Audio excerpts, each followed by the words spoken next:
last year, with those two modules, ISA and ES, answering as they were related and similar questions, we entered them into a competition that a publisher called O'Reilly Publishing run for universities. And the person, what we did was to say, okay, right, of the top, we'll look at the very top marked assignments or articles. We took about 3 or 4 from each of the modules, so I had about 6 as a short list. And then I and Dave Voorhis and I think Olga Angelopoulou then had a little panel, and we looked at the short list of 6 to decide which was the one that we would count as the winner based on the content, the overall grading and so on, and that was most enlightening. And we then put that name through to O'Reilly and as the winner of our competition inside the university, inside the School of Computing and Maths, and they then award a prize or send a prize, the O'Reilly Prize, and it's worth about £100 vouchers for books from their catalogue. And the university also gets a free book to go into the library. So, assuming that all of you would like that, because of course the person who wins can put that onto their CV, winner of the O'Reilly Prize for 2015 it'll be. Those of you who edit into those 2 tomes, they should be quite good, quite a lot of people in them, in each of them. You will each be able to, for the editors, to put that into your CV as an editorial activity. And those of you who get articles graded at 70% or higher, that's the article, not the overall module, but the article itself, you will be able to include in your CV a publication of a peer-reviewed academic article, which is, not many students coming out of university are able to identify in their CV they have a published article. And of course those who are doing BSc IT and get theirs into the Sustainable Information Corporate Governance have an opportunity for a second publication there, which will help you to stand out amongst other applicants for jobs. So it's really worthwhile, and we'll see next week, and I'll show you the schedule in a minute, for the formative review of your so-called final draft. And the schedule is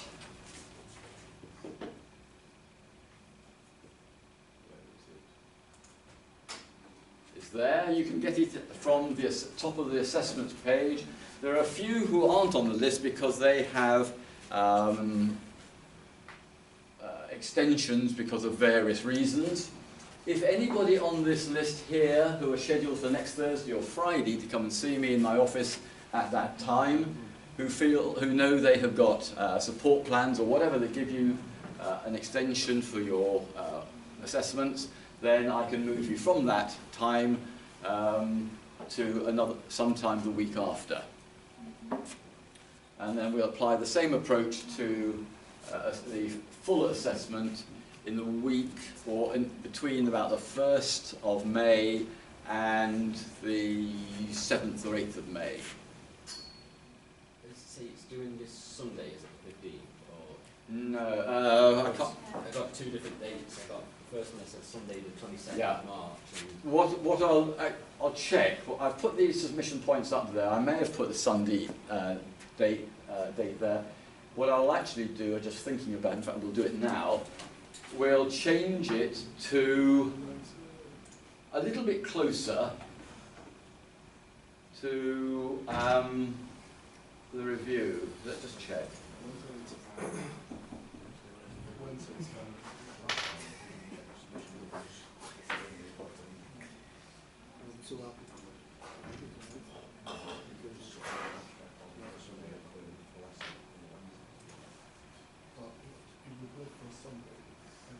Actually, what we'll do, if I'm seeing you on the 19th, I think it was, wasn't it, on Thursday, we'll make it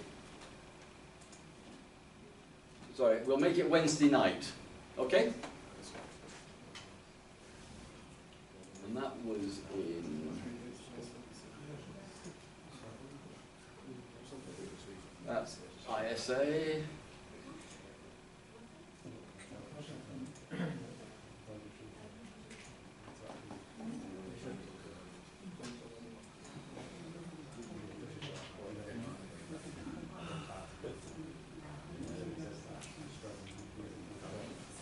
So basically, as long as it's submitted midnight on Wednesday next week, that then allows me to be able to sort of have it there up in Turnitin so I can annotate it and everything else with you there. You get all the feedback based on the rubric, the scoring system, and extra comments and so on, so that you can then go away and improve it significantly. Both in terms of the formatting and in terms of the actual content. So we'll actually have a little discussion about your ideas, where it's come from, where you're going, and sort of maybe have a few ideas that can help you to improve it in the following 4 weeks or thereabouts. So a couple of important things. One is in terms of that submission and review next week, and it's really very, very important that you all do come here next week, and I should put out an instructional announcement, so you guys have already got it, so the fierceness of the announcement will not apply to you guys, it will apply to those who aren't here and who need to know that they have to be here next week.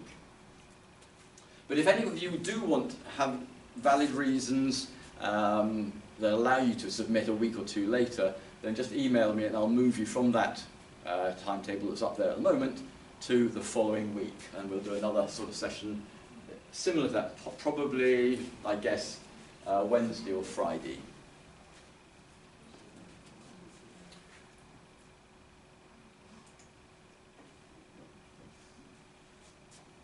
What I want to do today is to not actually look at every single one of the 35 slides on this little presentation, but I want to look at some of the things that ISO 27002 tells us or reminds us about some of the important aspects of governance in relation to particularly people, particularly physical, particularly environmental issues which have an impact on the way that governance affects us. And it's important both for the ISA side, but there are some interesting challenges and opportunities and threats that come from this set of questions in ISO 27002, which apply also to the enterprise systems side of things, including and particularly the operational side. And it's particularly, I want to focus on some of the questions relating to this big data and also the Internet of Things. As I was coming in at lunch, just after lunch, just now, there was an item on the BBC Radio 4 which was pointing out that at the moment we all have a small number of devices of our own, smart devices and other things, which are connected. Connect the internet, connected to Wi-Fi, connected to whatever.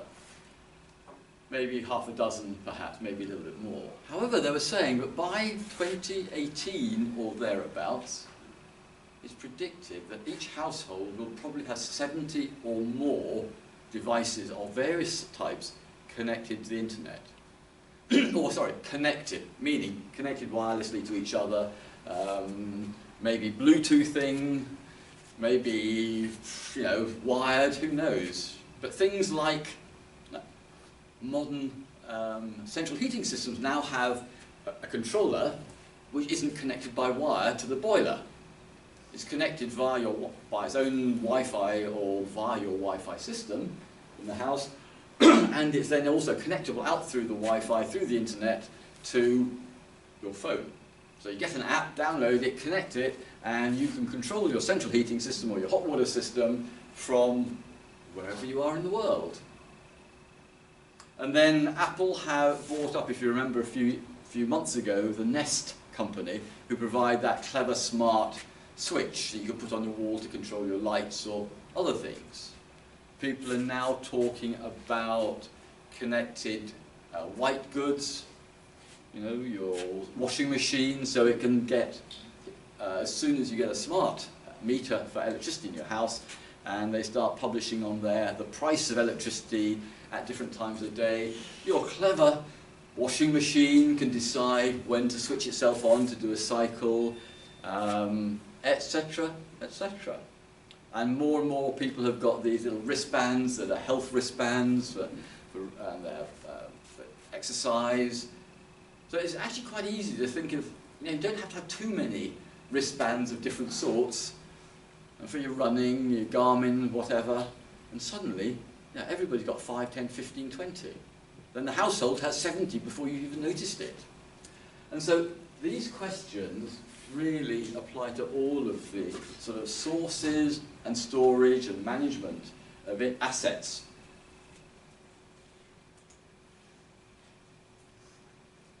What I've done here, though, is to pick out a few sections of ISO 27002, or as it used to be, 17799 or 7799. Sections 8, 9 and 11 in the old 2005 version. They are, you'll be able to identify which sections they are from the titles because they haven't actually changed them very much. There are other sections, but they're very, very minor and not terribly important.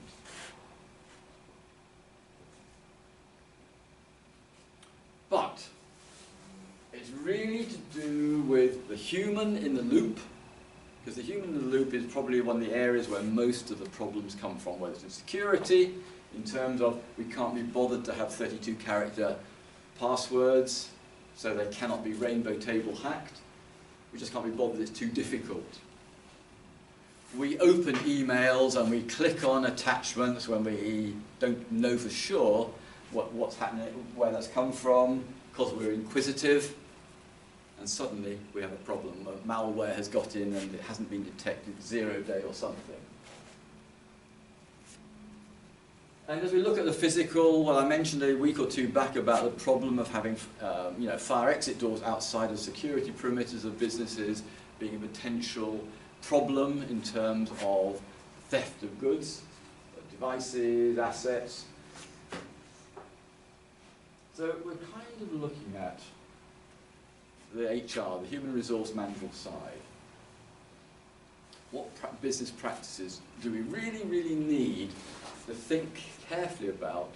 And thinking about the difference between classic, ordinary, smallish size data, enterprise data, and then now that we have the Internet of Things, now that we have all this big data from social media and everywhere else, are we going to have to change our approaches to managing and securing and making and guaranteeing the integrity of the data, because we've suddenly got different sets of sources coming from different places in much, much greater volumes, and being particularly sensitive because so much of that data ultimately is attributable to named individuals. Therefore it comes under the umbrella, at least in Europe, of the data protection environment.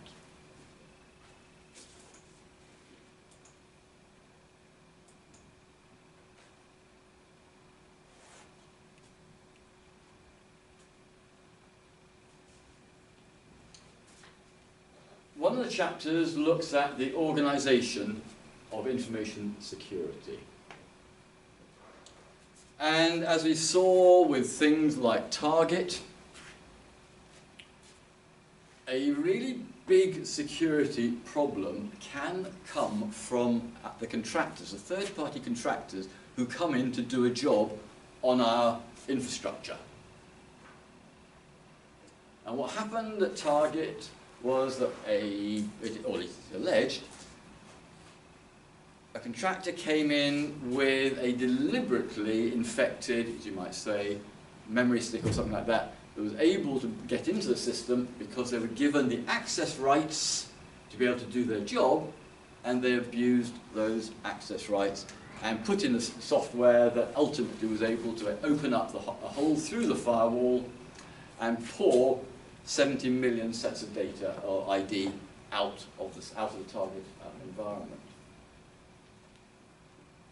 So we see one particularly good example of that, although you think you were talking last week or the week before about the problem with the SCADA type malware that went into the factory in Iran where they were able to destroy some of those centrifuges. Again, that was effectively, must have been through an external party, a third-party contractor who was able to get in and actually infect the systems. And in that section, there's quite a lot of information about 3 different aspects of these third parties that you need to think about. So you're going to need to go find that 2005 version of ISO 27002 to connect with these chapter titles.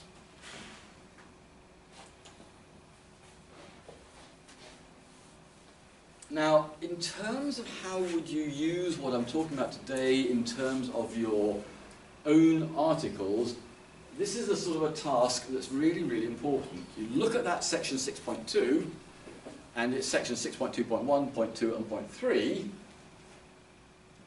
and then in the context of your specific article, the context that you've used there, do any of these 3 areas have an application in terms of both your analysis of the threats, perhaps, or the security requirements that lead through to some of your conclusions and perhaps recommendations?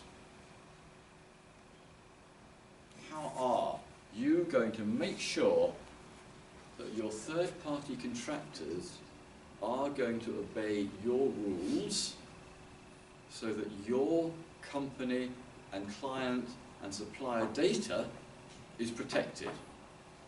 Both in terms of the DPA, Data Protection Act aspects, and also in more generalized terms of how do you make sure you protect your own assets, whatever those assets are, whether it's physical or information.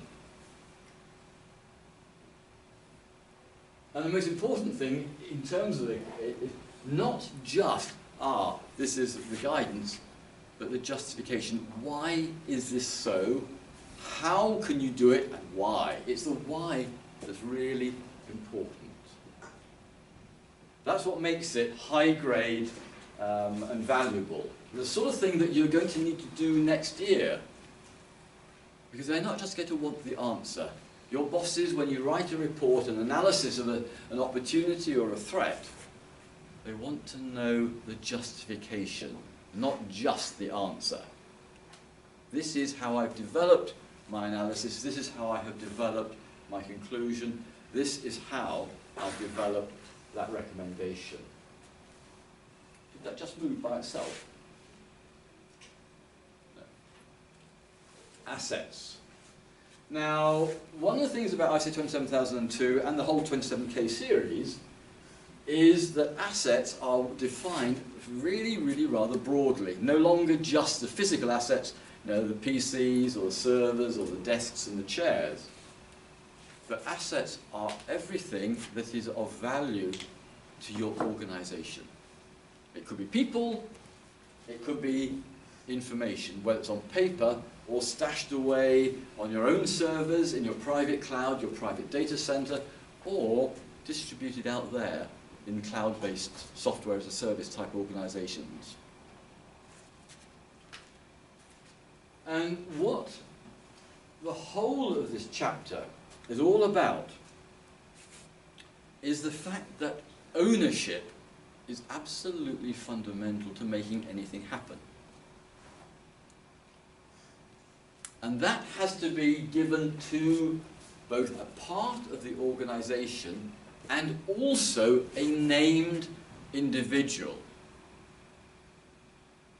Because that's the only way that humans work. If it's not my formal accountability, my formal responsibility, or one of them, then I'm really not going to worry about them too much. If I can get the job done without having to worry about the data and who owns it, well, I'll get on and do the job. But I'm not going to waste my time and effort sorting out policies, because that's probably somebody else's job. It must be, obviously, the Chief Security Officer. But no. If that happens, the Chief Security Officer in a big organization hasn't got enough hours in the week or the year to look at everything and look after everything. The role of that senior level post, the Chief Security Officer, is to set the policy and then monitor the compliance with those policies, and passes the job down and down to named individuals who understand the value of that chunk of asset, whether it's information or physical devices, or networks even, who has to do all of these things, the production, the development, maintenance, the rules of use and access. It's a formal responsibility, but it doesn't mean to carry any intellectual property ownership, no property rights. Because we tend to think of ownership as meaning I own that. That is my mobile phone that I have paid for or am paying for. Now here, ownership is to do with a managerial type of responsibility. And you must never, ever split responsibility amongst two people or more. Otherwise, you know, you've seen it happen before. Oh no, I thought he was doing it, or I thought she was doing it, so I didn't bother. And you know, and the other person, oh no, I assumed you were doing it, Richard. No, no, the buck is passed around awfully fast, and it never actually has a home, and nothing ever gets done. So asset management is really, really important, and ownership of assets is critical. Now, how do we apply that to data coming from the internet, from the Internet of Things? We're collecting huge amounts of it, say. What does ownership mean? Now look, take those boxes that sit in the back of your car, because that helps to reduce your insurance, for example. Now that data is collected in my car. So do I own that data? It goes through some collection process, transmission process, and arrives in an insurance company. How are you going to define the ownership of all of these aspects within your organization? Because ultimately that is trackable, attachable to a named individual, Data Protection Act.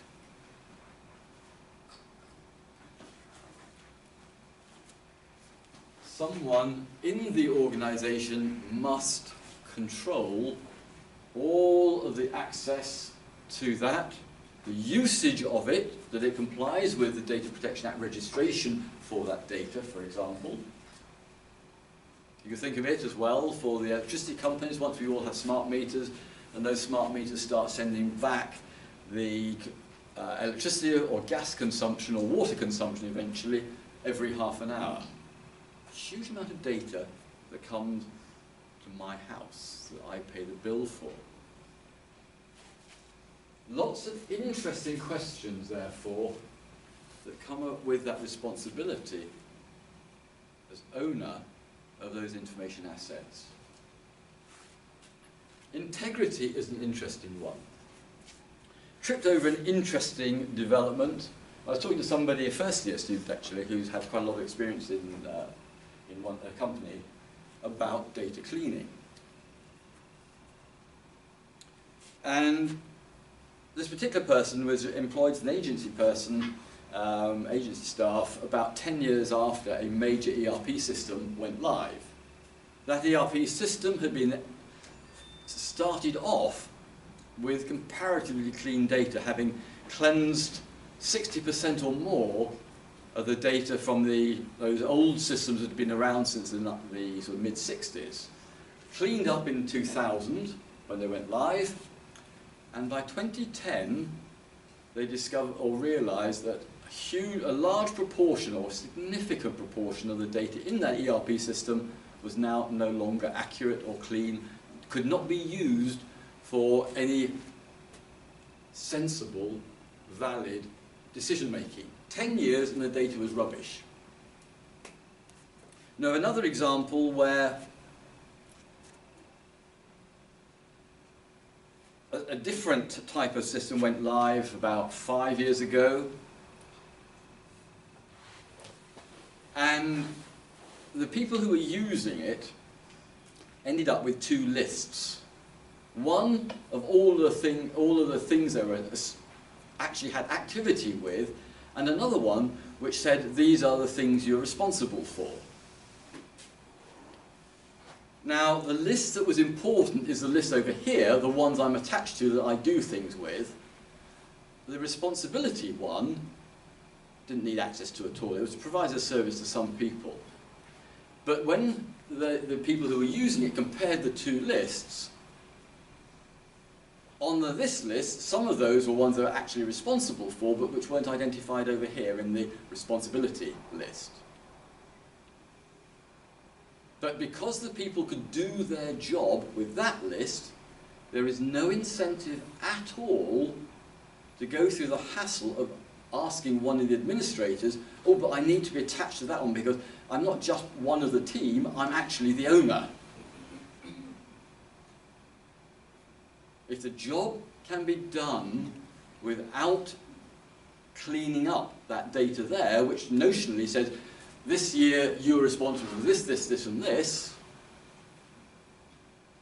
if I don't need that to be done in that list, I will work with that where the data is, well, it shows I'm attached and I'm doing the job and there's half a dozen other people in my team or have been in the team.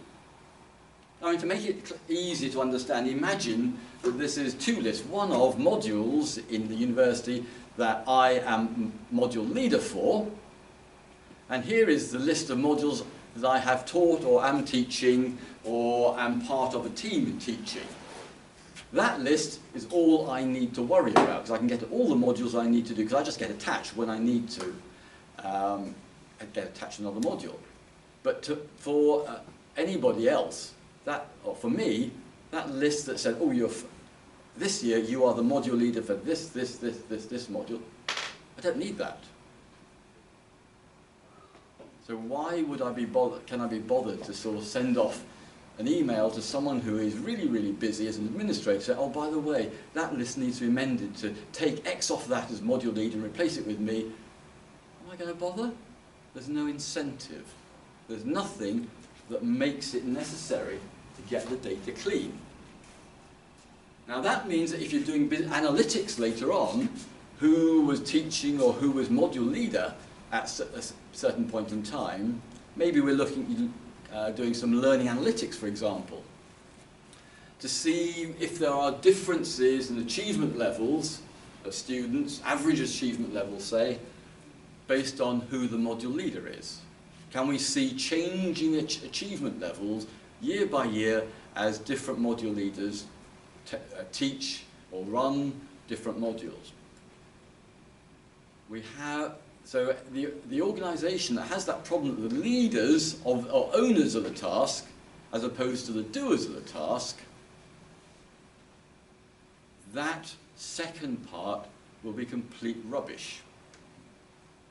Any analytics done on that in the assumption that that list of owners of the task will be wrong. If we translated it, if we had that ability here to who are the module leaders, well, today, I guess, if that analogy carried across to our environment, you'd have absolutely no idea who the module leaders really are. So if there is not a formal accountability for the cleanliness of data going back and this ownership here, it's not going to happen. If the incentives aren't correct, nothing's going to happen. If you look back 20, 30 years as an example of these incentives and asset ownership, DECVAX, back in, I think it was the 1980s, when the first heavy luggable laptops came out, so, oh, this is magic, we can get our engineers out with these with a full bill of materials. And that will help them as they negotiate the design of the customer's new VAX machine that they're wanting to order. And this is a small mid-range computer. the ultimate in configurability. And the problem that VAX had was that they were always incorrectly specified on the order, because, hey, the incentive was for the sales engineer to get the order signed, and we'll pay commission on the signing of that order. And then we have maybe several months worth of cleaning up that configuration with changes to the value. The first round was very difficult to use, so they withdrew the system, rebuilt it in a more friendly environment, easier to use, put it out because the complaints have been it's too difficult to use properly. Here's an easy to use one. But without changing the incentives, and the owners forgot to do this part at that time, hadn't learned the lesson hadn't been identified, or the question hadn't been identified. They put it back out, and because the incentives hadn't changed, because the commission was calculated on the value of the order at the point the order came into the company, cleanliness of data and the process carried on. I get paid as soon as the order is received. They then had to have a think and decided that the change in incentive that was required was that, yeah, you can bring the order back, but until it's been signed off as a correct bill of materials, you do not even get near the commission calculation. And the pressure's now on me if I'm a sales engineer. If I want the money today or tomorrow, I come home from the client with a perfectly configured order. If there's anything wrong with it, it will get bounced, and I'll then have to spend some more time fixing it. So this ownership approach here can be used to help drive the approach, the incentives, to clean data, and it can only be done by this one named individual. If there's 2 or 3 named individuals, what's going to happen? Bounces around. Nobody holds the ball. The buck doesn't stop anywhere.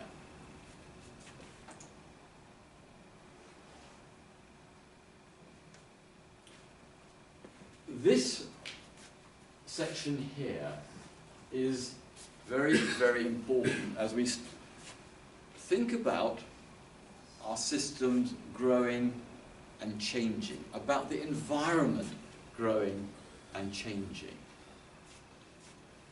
Whether it's we're getting new sources coming in through the firewall maybe, whether it's new software, interactions,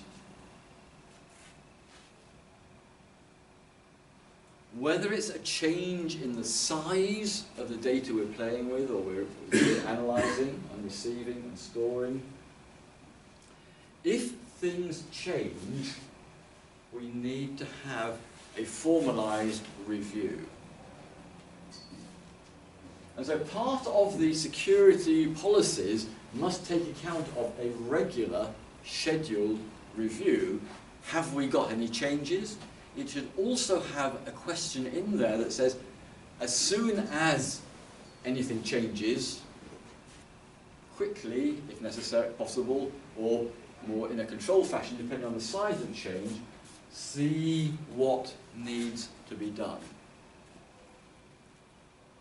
And I don't know how many organizations out there, as they start bringing in additional material to their closed enterprise data, but bring stuff in from the outside, how many, particularly in terms of those SMEs out there, think about rethinking and re-evaluating all of the questions relating to those changes as they bring stuff in from outside.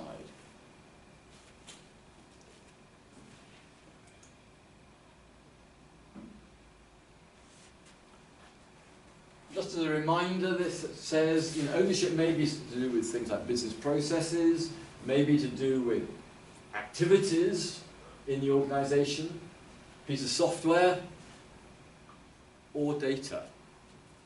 Or, obviously, also the hardware side. But mostly the hardware is kind of notionally owned by the quote, computing organization, the chief information officer perhaps, the computing director, what do they like to call themselves?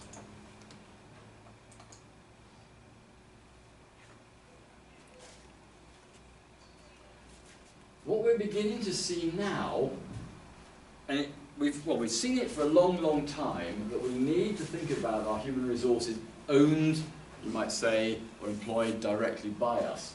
And the Section 8, or the big section on human security, human resource security, which looks at some important questions. What are you doing with, as you bring people into your organization, in other words, before employment? What are you doing in relation to training, auditing your staff during their employment? And then a third part is rather interesting. Yeah, termination. As they leave the business and go somewhere else, there are a whole series of things you need to remember to do, otherwise they can walk out with large amounts of data on memory sticks, on our ½ terabyte hard drives, which is a huge change from when I was at Rolls-Royce only 15 years ago. The biggest stores we had would have been burning a CD, perhaps, if we had burners. If we had USBs, tiny little memory sticks, 256K perhaps, or maybe a few 256 meg perhaps. But now we have the ability to store terabytes on our portable hard drives. That's a fairly significant change over the last 15 years about how much data could be extracted by termination. Another area is as you move around an organization, and a lot of people move departments, move jobs, move roles. And one of the things that security has to think about is authorization levels. Those of you doing security will know about things like access controls and all of those things that the big software systems have to lock down. You can do this transaction or that transaction, you can store data here or you can read data there. And this is a reminder, again, if we think about the IoT and big data, it's giving us more concerns about all of these. How does that big data, how does that Internet of Things sourcing affect the way that we carry out our resourcing or our security aspects with our human resources? And then you've got three slides about the fine detail. And for many organizations, we're looking at customer sort of data that we need to protect really carefully. And as we see at the moment, actually, organizations are becoming less and less successful at doing that. Over 1 billion sets of ID, personally attributable data, being stolen last year. And the predictions are that that will probably double this year. There is currently no sign that we know how to do this job better. Or sorry, no sign that we are doing the job better. And as we collect more and more data from the Internet of Things, from social media, from the Internet in general, we need to start thinking really, really seriously about providing better protection for all that data. It's extremely embarrassing for the company, very bad for the reputation of vulnerability, of reputational vulnerability. It's also pound notes, dollar bills. The estimate at the moment from Ponemon is it's about $143 per item of ID that's stolen, is the overall cost.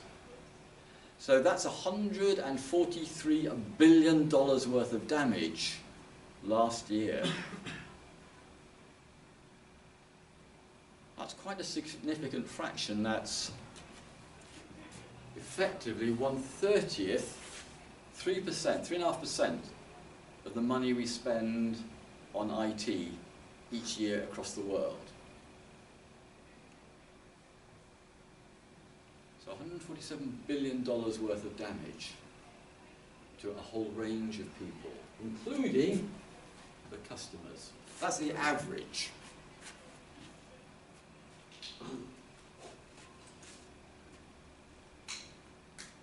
Section 9. Well, as we store more and more data on our systems, now we're looking at terabytes and petabytes and soon the next exabytes.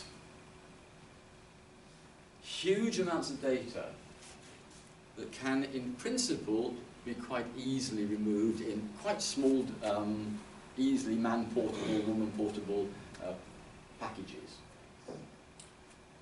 So section 9 covers some important areas about secure areas, about people getting in, the way you control people getting in, the way you control people taking things out. And in terms of equipment security, it's not just the physical security only. There's all sorts of other aspects that you need to think about, but section 9 is really about the physical security. Whether it's the environment, you know, fire suppression systems, which bring their own interesting questions, because halon and CO2 kind of floods all the oxygen out of the building, out of the room. So you then have to think a bit about what happens if people are in those big machine halls.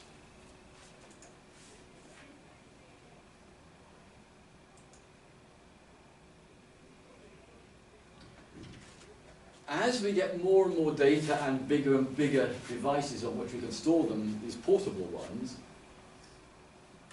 we need to think about that. Bearing in mind that if you were to collect all of the memory sticks that fall out of pockets in dry cleaners each year, there's something like 250,000 plus, maybe 1 million memory sticks are found by the dry cleaners. And they don't know who it came from because it's in there. And it falls out and they've now got a cluster. Go downstairs to the security place at the bottom of North Tower. They have a box like that, full of unclaimed memory sticks. We are incredibly careless with them. And if you've then got sort of, you know, 0.5 terabyte, 1 terabyte portable drives, which are that size, there's an awful lot of data that can go missing. And in the UK, if you're careless and you haven't thought about controlling this off-site carrying of important data, if it's not hardware encrypted, for example, and it's stolen, you're subject to perhaps a £500,000 fine. So it's quite an incentive for smaller organisations, for whom £500,000 is quite a lot. Bigger organisations, it's kind of pocket money, but it's still there. That's what you're trying to achieve. So it's both on-site and this stuff that goes on and off-site and is carried around. Operations. How do we handle things like exchanging information? So that's me or my black box in my car shifting information to you, the insurance company. What are the, and we'll see, there's another one that comes in as encryption standards. How do we get third parties? And this is becoming very, very important as we see more and more smaller organisations, at least, shifting their computing requirements out into the cloud as software as a service. So operations, because we're attempting to get a lot of value as we bring in more of this big data stuff, we're trying to get value, and yet we no longer have much control physically over where our data is stored. Now that can be an opportunity for much greater security.